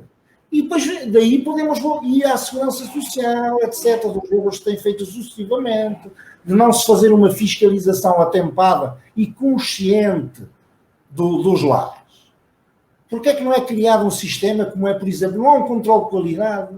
Na Suíça, por exemplo, e no Reino Unido. Há um controle de qualidade que aparece e vão controlar a qualidade dos serviços, vão verificar se os registros informáticos estão feitos em condições, se a pessoa tem animação e quantos animadores tem, qual é o número de colaboradores, etc. E depois tem a CIBES, que é a entidade fiscalizadora, que aparece lá, ninguém sabe que aparece lá de surpresa. E passa lá o dia inteiro, completamente, a fiscalizar aquela situação e a verificar. Entendem? Quer dizer, toda essa política cultural, que uma lei já por si só deficitária, que não é correta, leva a todo este tipo de situações. Mas, se a lei, que não é a mais correta de 2012 da Segurança Social, pelo menos fosse cumprida, talvez podíamos ter evitado muitas outras situações constrangedoras. E o mal não é só da Covid. A Covid veio só alertar, e perdoem-me a expressão, não ficam ofendidos, há males que vêm por bem. Não é bem o termo, mas entendam aquilo que eu quero dizer. Veio a expor as coisas. E não vê-lo meio vazio, talvez tenha servido para alguma coisa. Não é? Porque isto são demasiados casos, são demasiadas instituições com falta de pessoal, geridas, a maior parte delas, ainda bem que há exceções, obviamente, mas a grande maioria por amadores. É a mesma coisa que o Ricardo dizer à doutora como é que ela deve fazer uma consulta. Obviamente que não. Mesmo na área do social, não me diria que não deixava. Ao Ricardo como fazer as suas coisas. Aliás, ela pode ser sua superior, delega funções em cima, não delega responsabilidades. Aí é um dos grandes casos de liderança. Mas diz, não, eu confio no Ricardo, a parte do social é do Ricardo. O Ricardo poderá até mostrar provas mais tarde de que o seu trabalho está a ser efetuado em conformidade. Mas não pode ser a doutora a dizer ao Ricardo, Ricardo, você tem que fazer assim com esta coisa. Pode dar a sua opinião, sabe? E essa é a beleza do trabalho em equipa. Essa é a beleza do trabalho em equipa. Trabalho com equipas. Cada um na sua máxima diferenciação. Habituado a trabalhar com uma equipa multidisciplinar. Exatamente. Sempre trabalhei assim. Em que eu trabalho, aparece o médico às 7 da manhã, está lá os enfermeiros, está lá o enfermeiro-chefe, está lá o assistente social, está lá o animador sociocultural, etc. Vamos discutir o caso do Sr. Manuel. E cada um vai dar a sua opinião em relação à função que ele exerce. Obviamente, se eu digo ao Sr. Doutor, olha, a medicação que receitou ao Sr. Manuel durante este, afinal, não fez efeito há 5 dias que ele, afinal, não dorme, se calhar teremos que fazer uma alteração, veja lá se podemos alterar essa molécula por uma outra, porque esta não funciona. Já passaram 5 dias. Então, todo esse de equipa multidisciplinar. É que podemos funcionar. Claro. Mas não temos essa cultura. Não temos essa cultura, infelizmente. E eu implementar esse sistema e funcionou, não é? Eu estava a ouvi-lo e estava também aqui a sentir o fervilhar dos nossos espectadores. E estava aqui a pensar numa questão que se centra naquilo que é o tema que nos traz até aqui, que é a questão da humanização. E eu pergunto, aliás, de alguma forma já passámos por lá quando estava aquela primeira parte com a Catarina, e aquilo que eu pergunto é se há necessidade neste momento de continuarmos, se bem que é importante, eu não estou de todo a retirar importância e relevância naquilo que é a manutenção das diretrizes da Direção-Geral de Saúde, muito pelo contrário, não é? Mas aquilo que eu iria questionar naquilo que é uma área que a mim me é muito querida, que é a questão da participação, da promoção da participação, da autonomia e da liberdade das pessoas idosas, era se continua a existir necessidade de continuarmos, passa a redundância, sermos tão protocolados naquilo que é a promoção ou não da autonomia e da liberdade e da funcionalidade, se quisermos, destas pessoas. Não sei quem é que quer. Quero tomar a palavra, Jorge, porque há bocado o Jorge é um bocadinho nesse sentido e que eu adorei, que é uma sofisticação da palavra maltrato. O não respeitar a identidade e a autonomia da pessoa é já maltrato. Claro que o grande problema aqui é que quando as pessoas dizem, mas eu na minha instituição, até ficam ofendidas quando se fala em maus-tratos. E isto são reparos, e é interessante de ver isso. Na minha instituição, nunca não há maus-tratos, ninguém... Maus-tratos. Ouça, o que eu posso dizer? O não respeitar a vontade da pessoa, o não permitir à pessoa se está com a sua lucidez, ou mesmo não estando, questionar se a pessoa quer aquela roupa, aquelas calças, aquela camisa, quando é para vestir essa pessoa, isso configura um ato de maus-tratos. Porque estão a privar a pessoa da sua escolha, daquilo que ela quer, entende? E isso é simples de resolver. Resolve-se com o quê? Com o diálogo, com o toque. As pessoas não entendem que na parte da manhã, quando se vai ao quarto da pessoa, estamos a entrar num espaço privado. Que não é nosso. Tem o nome de lar, porque quem paga o quarto é o idoso que lá está. E não é quem lá trabalha. O quarto é do idoso, não é da instituição. É a mesma coisa quando vamos para um hotel. Pagamos o quarto do hotel, dentro do quarto fazemos aquilo que bem nos apetece. Entende? Há regras, mas atenção. Há regras extremamente exageradas. Os idosos quando vão para os lares, a maioria dos lares, volto a frisar, perdem completamente a sua autonomia. Isto é a desumanização dos cuidados. Mas completa, entende? Porque o idoso tem direito a expressar as suas vontades. É-lhe permitido isso? Não.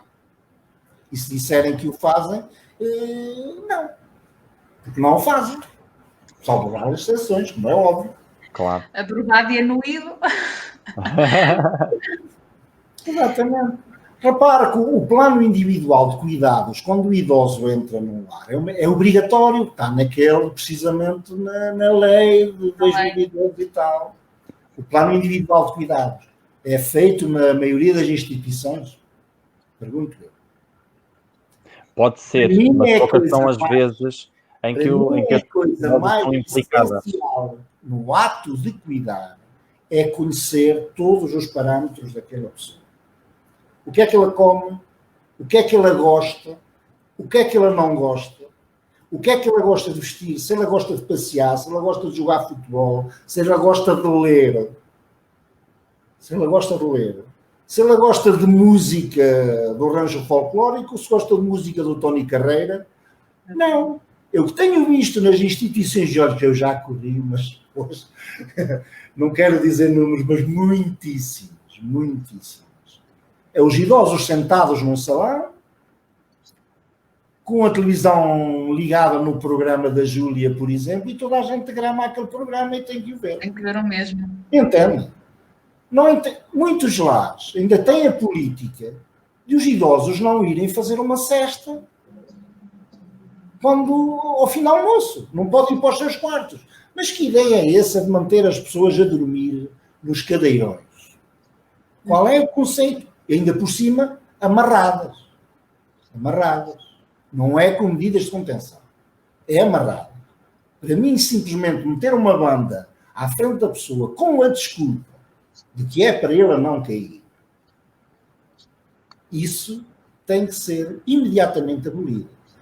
Porque, em termos de lei, é ilegal. E em termos de benefícios para a pessoa, não há nenhum. E, aliás, se as pessoas estiverem atentas às estatísticas e se forem informar, o risco de queda com as pessoas amarradas não diminui. Pelo contrário, aumenta e as consequências de queda são muito maiores. Olha, não se fala muito disto, talvez um dia saia a público uma investigação desse tipo. Morrem pessoas enforcadas, nas camas, com as grades das camas, com traumatismos crânioencefálicos, porque como estão amarradas, levantam-se e a queda cai junto com o cadeirão e com isso. As pessoas com úlceras de pressão de 4º grau, integridade cutânea comprometida, como é lógico, consequência bem as úlceras, as pessoas com depressões, as pessoas agitadas, e há todo um sem número de contrariedades contra essas práticas de amarrar pessoas, porque não são medidas de contenção. Eu vejo aqui, Jorge e Ricardo, eu vejo um manancial de aprendizagem, de formação, de desenvolvimento, que é a construção do século XXI.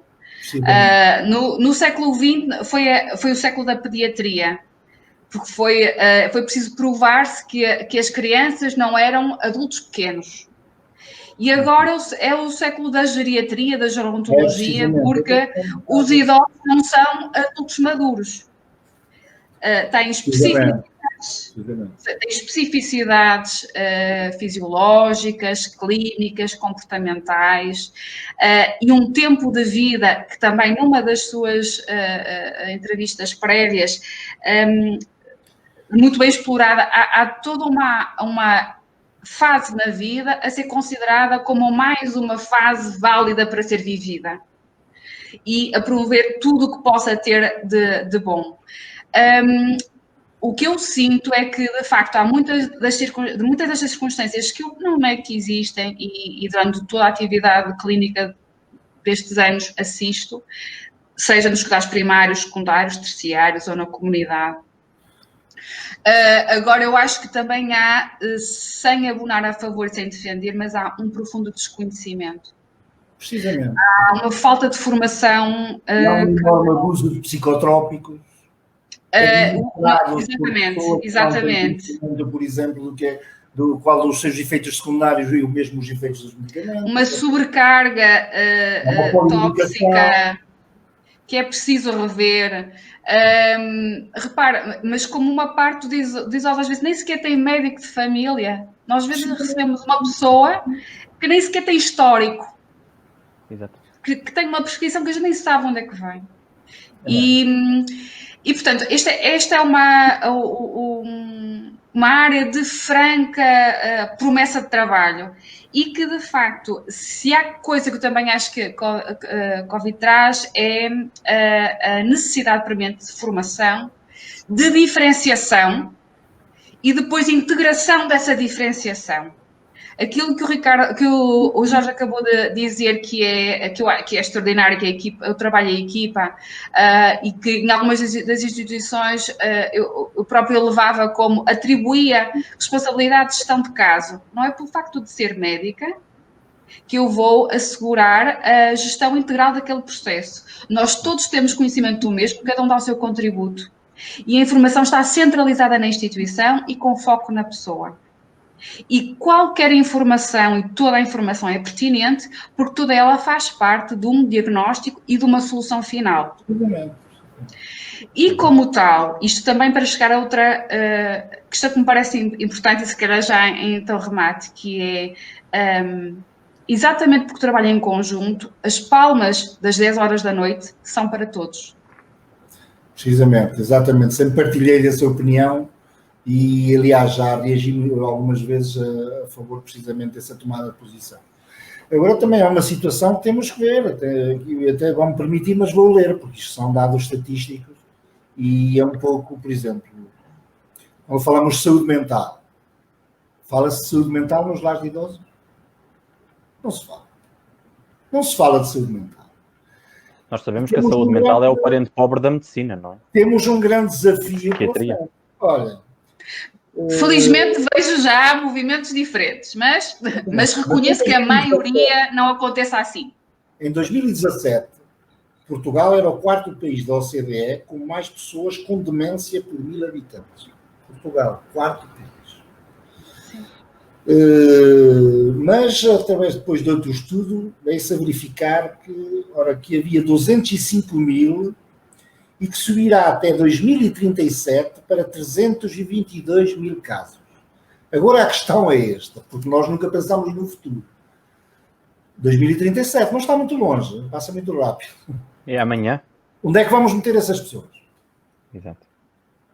Se já não conseguimos gerir a situação que temos atualmente neste momento, porque olha, não temos pessoal qualificado nos lares para cuidar de demências. Não temos.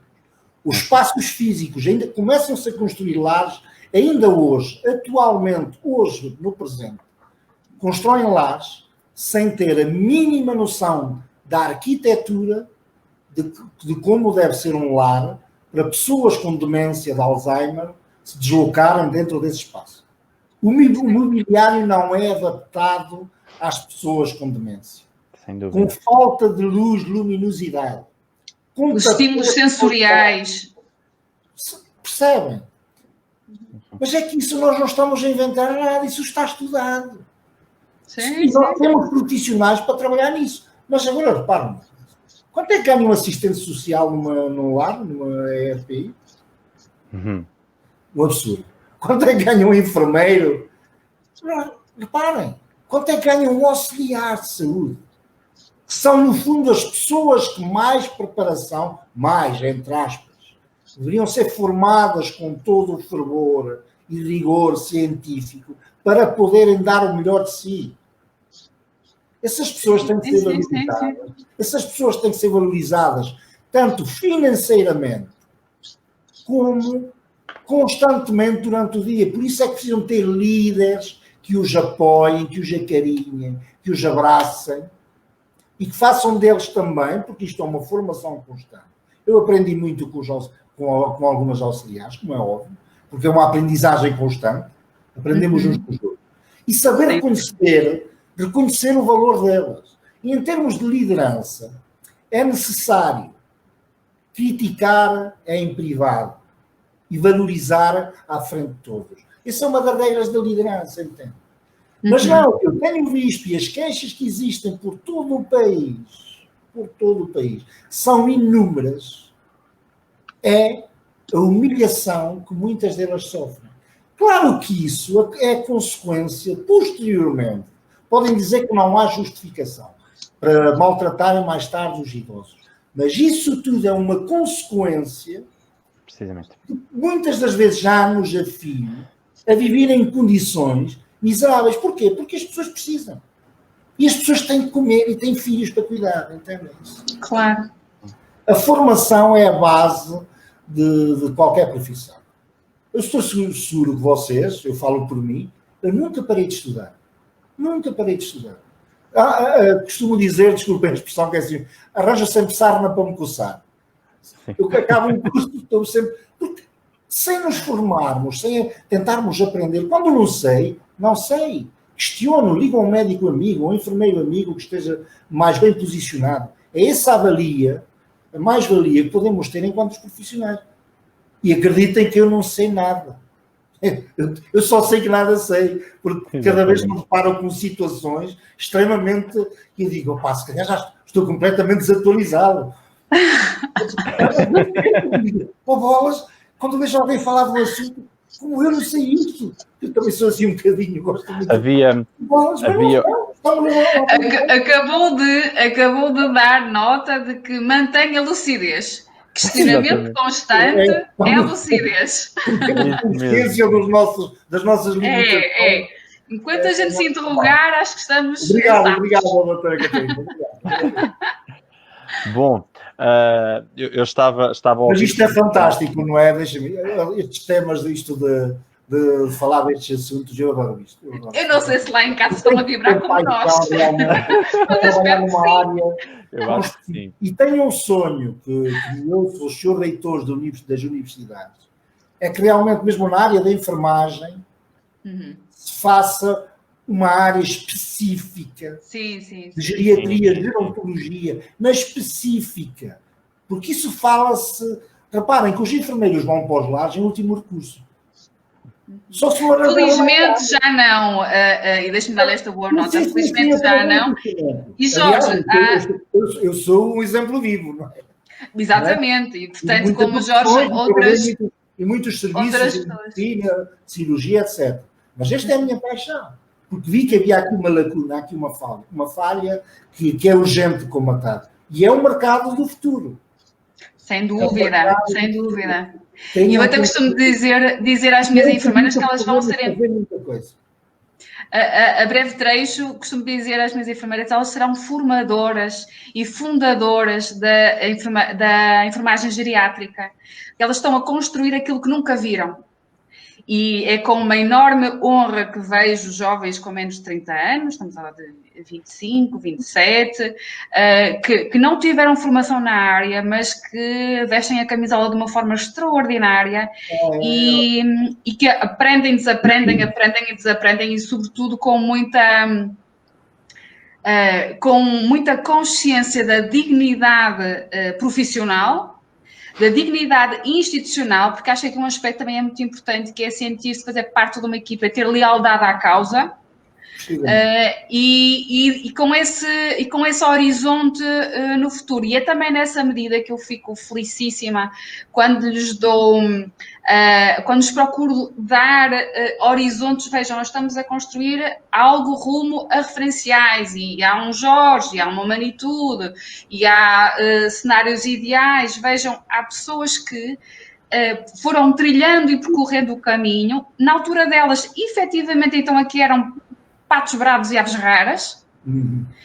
E, na verdade, eu pessoalmente não conheço nenhum médico geriátrico e não tenho referenciais, mas ao mesmo tempo também me dá uma liberdade criativa de fazer do meu jeito, à minha maneira e com a minha equipa, e construindo o meu mestre, juntando várias mestrias, e sobretudo com esta disponibilidade e com este gozo tremendo de estar a aprender diariamente, e com esta alegria que eu adoro admirar.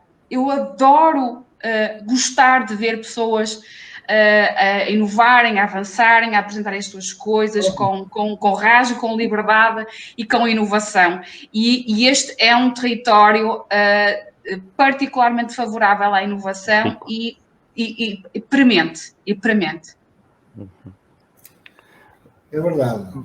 Bom, ficaríamos aqui muito mais tempo Mas, aliás, nós acho que não podemos ir embora sem antes responder aqui a uma pergunta que me parece que é fundamental naquilo que tem que ver, e voltando um pouco atrás à nossa conversa, que tem que ver com o confinamento, ou com, como diz aqui, o isolamento de 14 dias.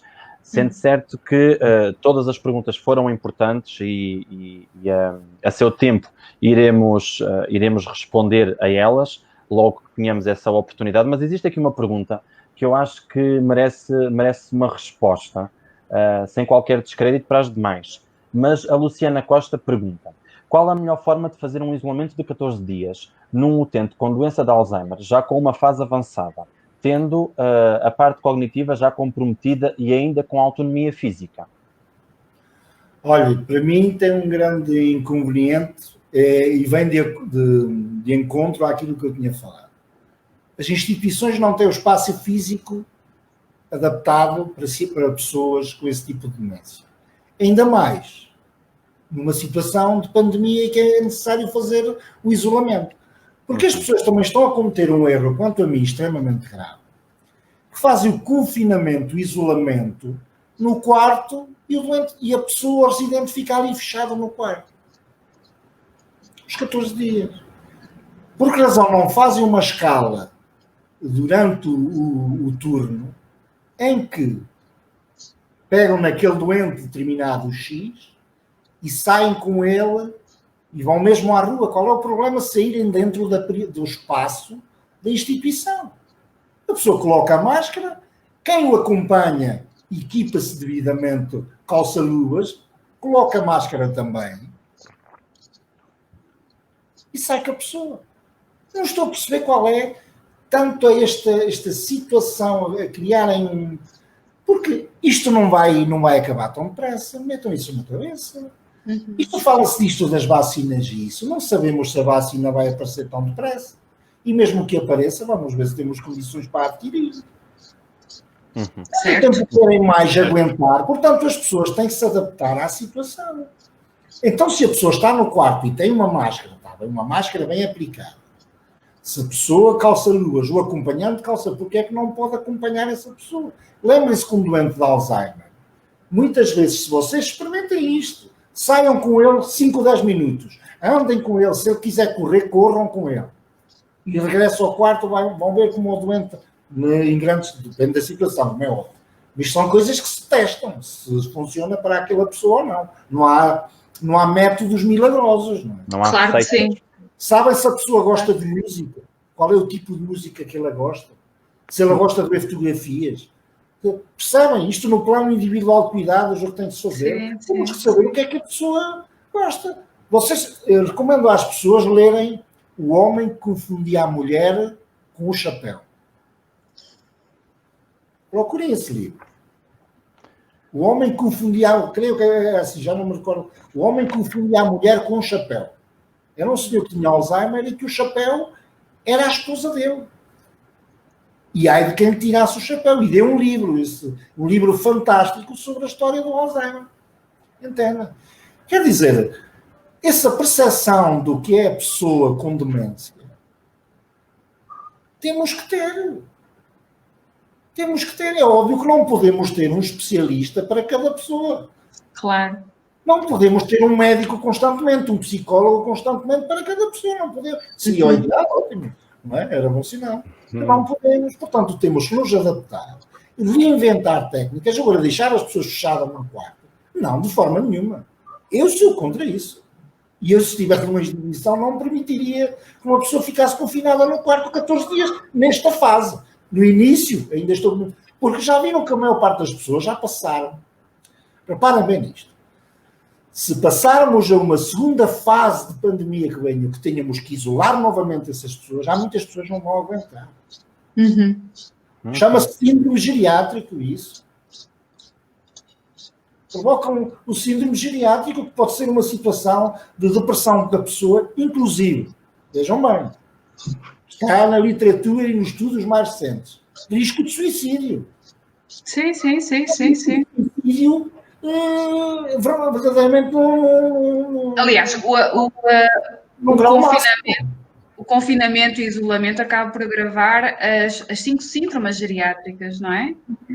Agrava a imobilidade, gera síndromes confusionais, gera imunodepressão com recidivas de infecções, porque no isolamento já se sabe que é mais difícil manter uma vigilância capaz, com hidratação capaz. Tudo isso tem que ser muito bem acautelado e, felizmente, eu acabo por perceber que a própria sensibilidade dos cuidadores leva a improvisar estratégias. Recordo numa situação em concreto em que uma cuidadora trouxe a senhora do isolamento para o corredor, claro que ela estava protegida e... como estava agitada e a verbalizar, a vocalizar, não a verbalizar, o facto de vir até ao corredor e ouvir a senhora, porque falava alto enquanto preparava a medicação, o falar, o cantar, o sentir presença, porque efetivamente o isolamento de per si é completamente inumano. E isto está estudado. Se colocarmos uma pessoa num quarto branco, ao cabo de 1 hora, ela desenvolve quadros de estereotipia.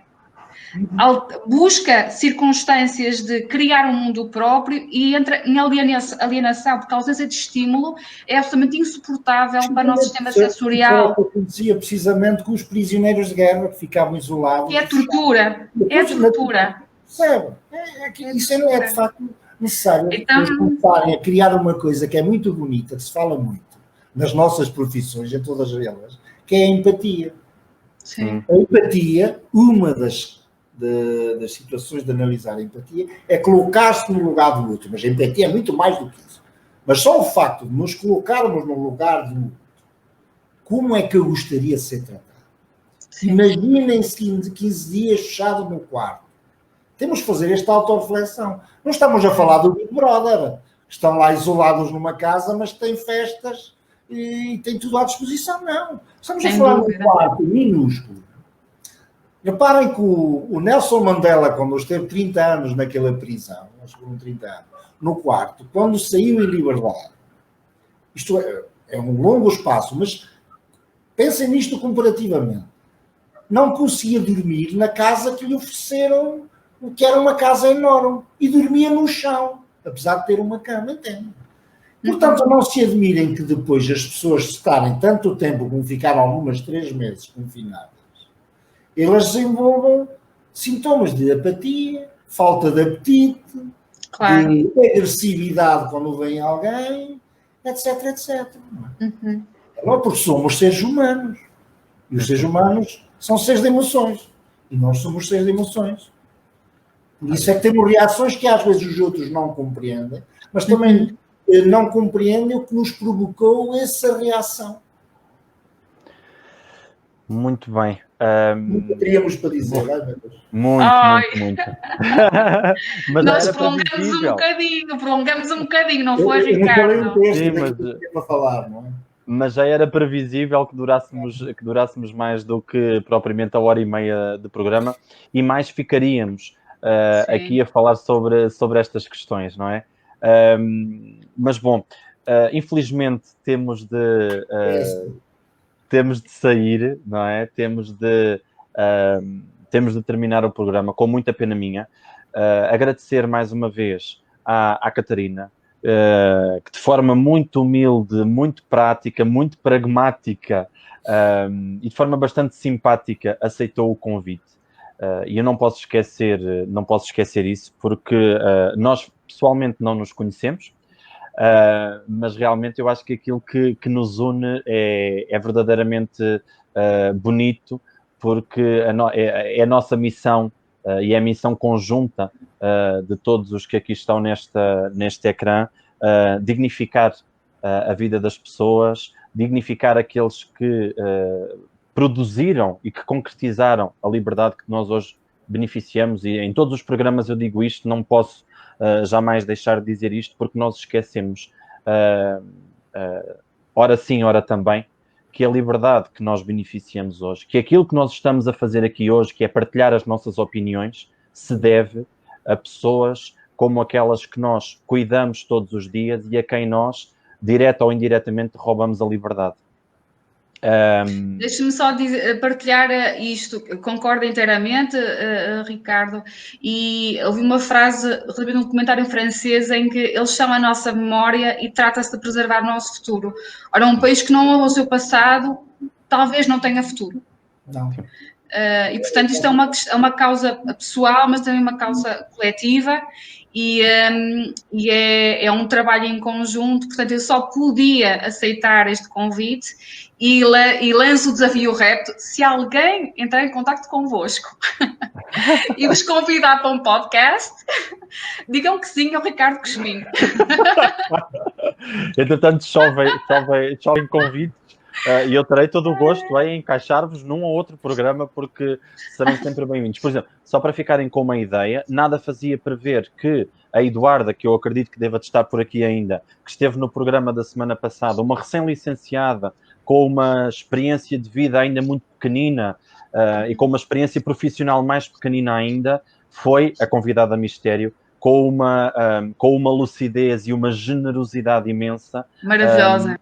E fez-nos acreditar que, efetivamente, vale a pena acreditar e vale a pena lutar por aquilo que nós queremos, e neste caso, e daquilo que eu conheço da Eduarda. E eu acho que nessa medida o mundo está a salvo, e deixe-me aqui para a responsabilidade. Sim. E também a alegria, por exemplo, muitas vezes, e isto era uma coisa que eu acho que quero salvaguardar, que é o discurso e o depoimento que tanto eu como o Jorge lançamos, de que o mundo não é perfeito, mas é possível, e é uma demanda que desafiamos a que seja recebida com força e com coragem, porque há gente muito válida, há gente muito boa, e por elas cá estamos, não é? Uma Eduarda e tantas Eduardas que de facto nos fazem muitas vezes sorrir, engolir a lágrima, responder com a máxima dignidade e às vezes não sermos totalmente honestos no que estamos a dizer, mas que vale muito a pena, porque realmente é um estímulo, e assim juntar as várias gerações, aquelas que temos que honrar porque nos deixaram um legado, e aquelas às quais estamos a transmitir um legado. É verdade, Catarina. Isto ao Jorge. Não saímos daqui. Ao Jorge. Olha, a Eduarda ainda cá. Jorge vai ser professor catedrático. A nossa Eduarda, que neste momento é de todos nós, ainda cá está. Bom, ao enfermeiro Jorge, sei que também tem uma agenda super preenchida, e que ter de introduzir esta 1h30 a 2 horas, fora a reunião preliminar, que é sempre feita antes de todos os programas do É Falar que nos entendemos, quero agradecer do fundo do coração tenho de agradecer a sua coragem, a sua postura entusiasta, a sua forma implicada de dignificar, eu não me canso de dizer esta palavra, de dignificar a vida das pessoas que merecem todo o nosso respeito. Deveriam de existir muitos mais Jorges, muito mais Anas Catarinas, muitos mesmo. Existem muitos. Tem muitos Ricardos. Existem, como a Ana Catarina e como os Jorge. Multidisciplinar, lembrem-se disso. Só assim é possível. Como a Ana Catarina e como o Jorge, existem muitos.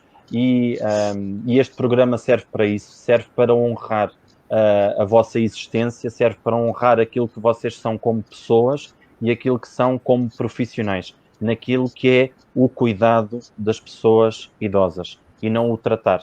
Porque tratar, se calhar qualquer um faz, cuidar não é?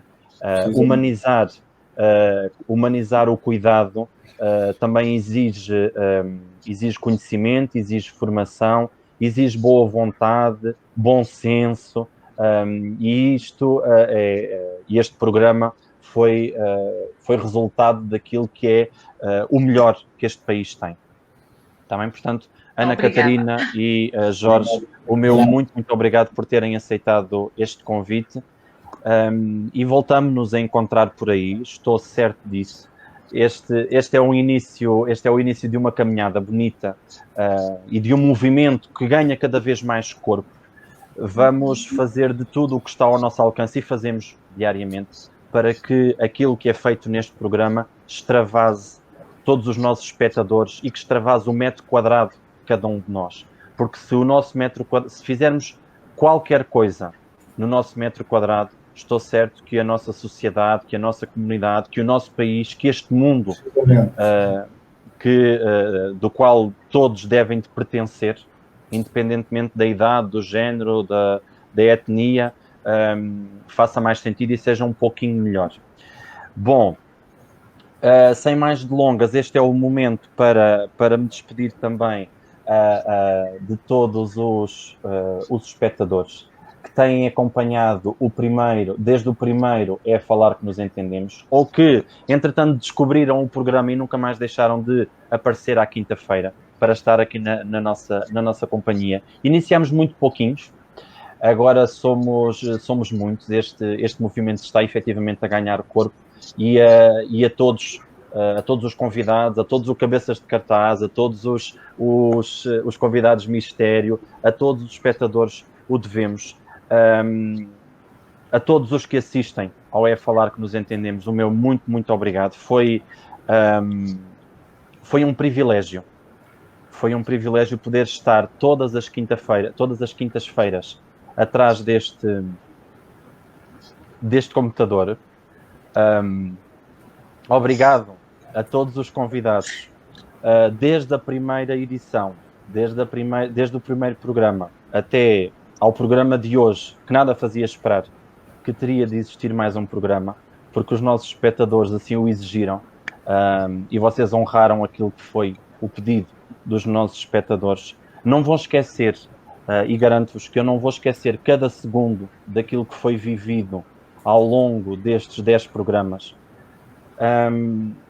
Nunca duvidem dos indivíduos comprometidos, daqueles indivíduos que fazem de tudo para lutar pelos direitos das pessoas, e já nem digo das pessoas idosas, mas das pessoas, porque os idosos também são pessoas, apesar de muitos desacreditarem nisto. Agradecer também a todas as pessoas, a todas as cuidadoras e a todos os cuidadores que de forma corajosa, de forma entusiasta, fazem com que as nossas instituições se mantenham vivas e sejam lugares de vida e não lugares de pesadelo. A eles o meu imenso, imenso obrigado. A minha gratidão é muita por tudo aquilo que fazem todos os dias, com mais ou menos formação, mas fazem aquilo que sabem.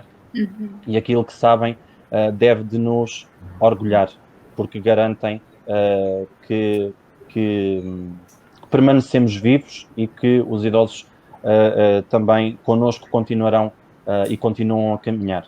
O É Falar que Nos Entendemos é um programa que exige porque eu questiono, porque eu me inquieto, porque eu não tenho sossego, porque eu não consigo dormir sem conseguir responder a algumas questões, sendo certo que eu não tenho certezas de absolutamente nada. Não acredito que exista nenhum convidado que tenha certezas, mas sim acredito que existam, aliás, todos os convidados têm convicções, e é nessas convicções, e é por causa dessas convicções que este programa existe. Não sei, a não ser que exista, que este movimento continue a ressoar nos nossos ouvidos, se o programa vai continuar a existir ou não. Eu gostaria muito, acho que faz todo o sentido continuar a existir o É Falar que Nos Entendemos e outros tantos programas que existem e bem no nosso país, porque é urgente e cada vez mais premente pensarmos e refletirmos e inquietarmos-nos e, no limite, até nos confundirmos o que é que está certo e o que é que está errado, não é? Por isso é que faz sentido este programa. Bom, prometi que não me iria alongar muito naquilo que são os agradecimentos, mas acho que já me estendi demasiado. Fica à vontade, o programa é seu. Exatamente. Eu dou uma sugestão, Ricardo. todos os convidados que teve e fazemos na altura certa, quando estejamos mais libertos desta situação. Espero que seja o mais breve possível. Fazer um bom workshop ou uma conferência a nível nacional, hein? Já que eu não tenho boas ideias. Conferência é falar que nos entendemos. Parece muito bem, parece uma excelente ideia. Apresenta o seu tema e o seu trabalho e fazemos uma coisa em grande a nível nacional. Não, eu até estou a pensar que eventualmente o Ricardo possa vir a ser o reitor de uma universidade aberta com formação online no âmbito do cuidado. Concorda, Jorge? Perfeitamente. Aprovado e anuído por unanimidade, fica registrado em ata. Tá bom. Como é que nós vamos assinar isto? As atas têm de ser assinadas? É um pacto de honra. É um pacto de honra. Pode ser ao restaurante. Não há problema nenhum. Mesmo em tempo Jorge? Podemos ir a um restaurante e assinar lá o protocolo. Assim, é assim que falam os nortenhos, Ricardo. Os do centro não pensam nestas coisas, nós é assim. Não. É que quem bem trabalha também bem festeja. Exatamente. Pronto. Enfim, vamos continuar. Eu acho que temos tudo para continuar. Quero mais uma vez agradecer à Ana Catarina e ao enfermeiro Jorge. Quero agradecer a todos os convidados que estiveram connosco. Se me permitirem, e a breve trecho vou enumerá-los. À Patrícia Martins, à Ângela, à Stella, ao Miguel, ao Ângelo, ao Bruno, à Joana.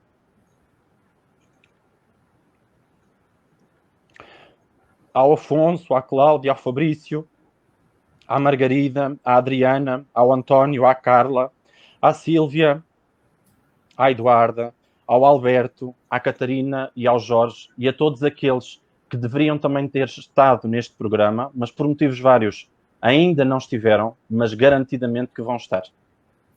Obrigado. Bom trabalho. Boa noite. Bom descanso a todos. Boas férias. Vocês também. Abraço para o país e para o mundo. Obrigado. Até à próxima. Obrigado, caríssimos. Até breve. Tchau.